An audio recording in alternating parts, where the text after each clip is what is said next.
I'm going to present on a study that I carried out on the provision of COVID-19 information to non-Arabic speakers, talking about the policies and practices here in Qatar. And it's not only about COVID-19, it's more about the, let's say, about the policies in general. I mean, when there are crises, I mean, in Qatar, what kind of policies they have, whether they have policies here or they're working with policies, laws, regulations, and where translation is in those policies actually, and how translation is used as a tool of communication in Qatar, and when they face any particular crisis.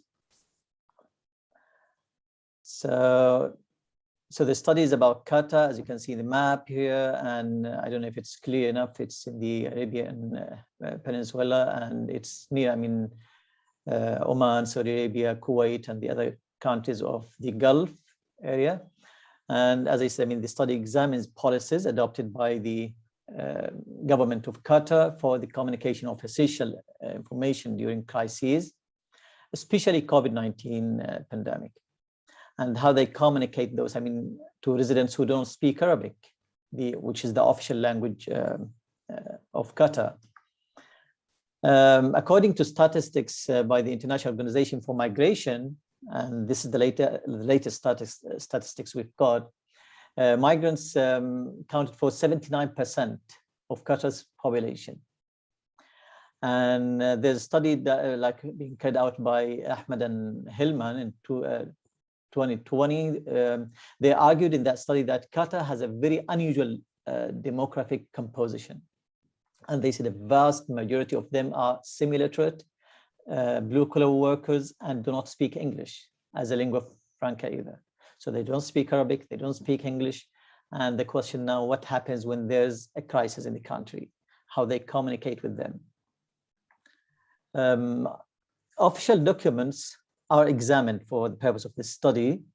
Among those policies, I mean, policies on the use of Arabic as an official language. There was a law, I mean, to protect Arabic in Qatar, and that's been examined. Policies, different types of policies which are available, I mean, for access for public, they've been examined to see where translation is in those policies and how translation is used by the Qatari government. Also, I mean, we wanted to see, I mean, like I wanted to see in this study, how they utilize, I mean, the government of Qatar utilizes the social media in order to communicate any warnings, any crisis-related messages to people who don't speak English or Arabic. The starting point for this study actually was like an international framework. I mean, the right to translated information. And I went through, I mean, the study through the laws, regulations, declarations issued by the United Nations and other world organizations to start from there. I mean, since Qatar is a member of those world organizations, and I wanted to see, I mean, to what extent Qatar is like applying, I mean, what she receives from those organizations, I mean, in their policies in terms of communication with those who don't speak the official language of Qatar. And I found that I mean, there are a lot of documents I analyzed, I mean, for this purpose, I mean, issued by world organizations, including United Nations, WHO, and others. One of the goals of WHO, the World Health Organization, is to take necessary actions to prevent the spread of diseases, including necessary actions required to deliver correct information to people in the language that they understand. And here we need to highlight that the language they understand. During public health, again, I mean, by the WHO, during public health emergencies, people need to know what health risks they face and what actions they can take to protect their lives and health. And here we need to just remember that like about 70%, I mean, of the population in Qatar are expats.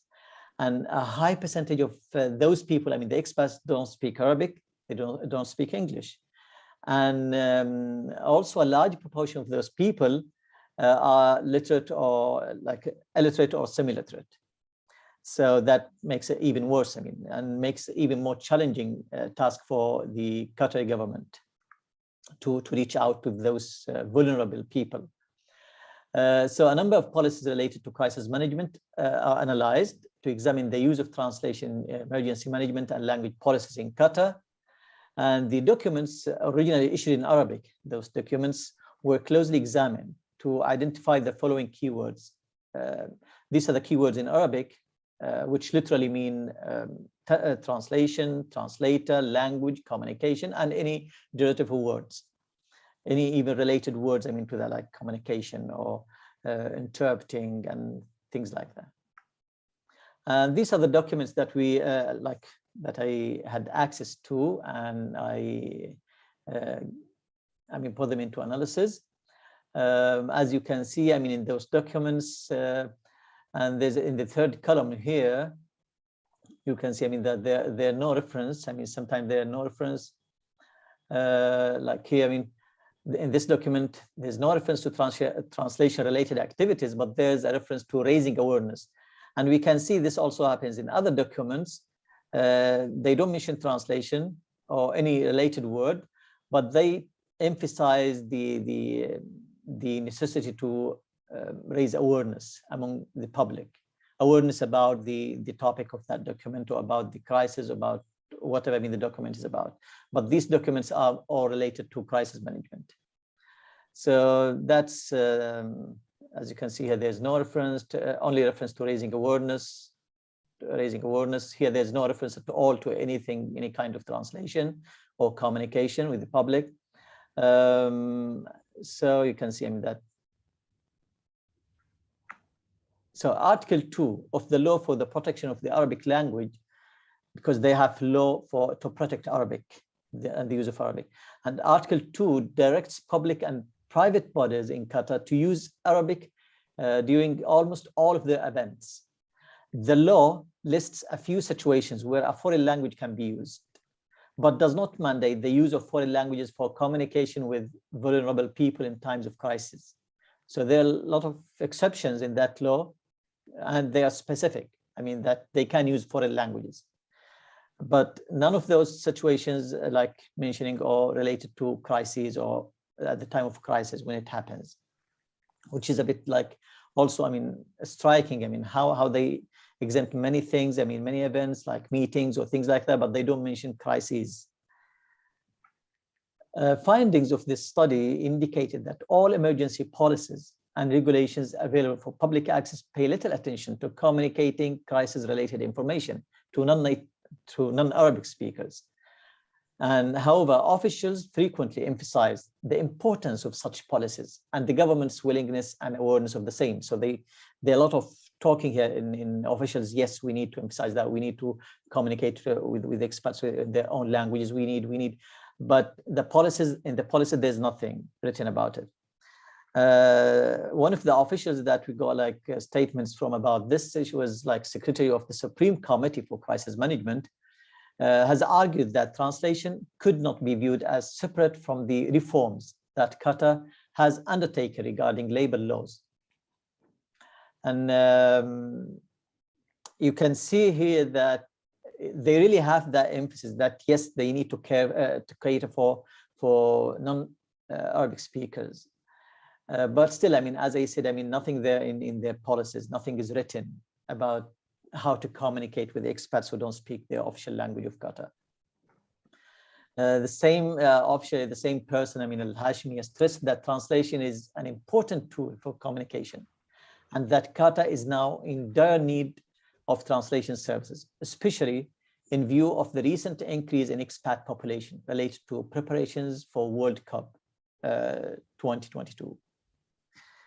Now, in order to see to what extent Qatar really, I mean, is aiming to work on that component, that element, and to emphasize the or to use translation effectively as a tool of crisis management and to face crisis. I mean, by raising awareness, by communicating like crisis-related messages, warnings, information to experts who don't speak Arabic. I just wanted, I mean, or before that point, yeah, I'll go to that point. I mean, when we're talking about social media, but here, there's this, I mean, report. It's SINDA Framework Data Readiness Review report. And I went through that report because there's a questionnaire, and the countries which are members of that organization, they have to like respond to and to answer questionnaires given by that organization. And in answering those questions, I mean, if you look at the questions here, actually Qatar answered with no to these questions. Are all people in areas prone to major hazards covered by early warning information? Qatar said no. Do local governments in your country have plans to act on early warnings? And no. And is risk information and assessment available to people at national and local level? No. So you can see, I mean, though the officials emphasized the point that, yes, they wanted to use translation, they wanted to reach out to those who don't speak the official language of Qatar, and they say it's important to, I mean, to translate the messages into different language, various languages. Still, I mean, in writing and in their policies, even the questionnaires they sent to international organizations show that nothing's happening. I mean, or probably, I mean, there's nothing happened yet. In order to see also, I mean, to what extent, I mean, that what we see, I mean, at least what they say, I mean, the officials, that they wanted to give, to pay more attention to translation as like as a tool of crisis management. Of course, I mean, the Qatar government informed that they're planning to do that, and it informed that they're working on it, I mean, for their Vision 2030. But to assess that, I mean, we went for the use of social media, can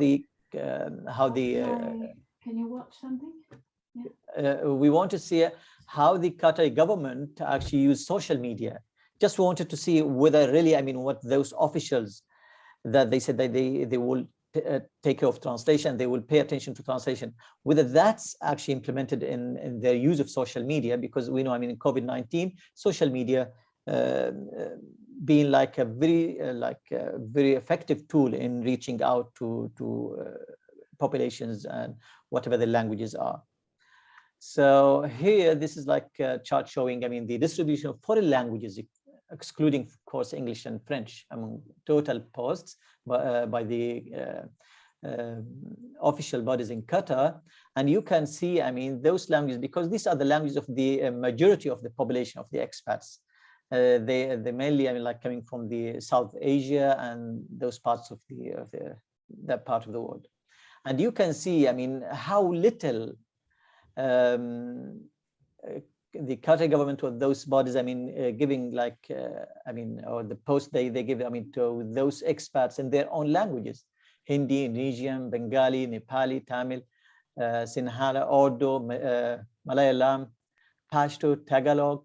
So you can see, I mean, the total posts here, I mean, that's the row at the bottom, that's the total posts, I mean, issued about COVID-19 in 2020, the whole year. I mean, the data came from that period.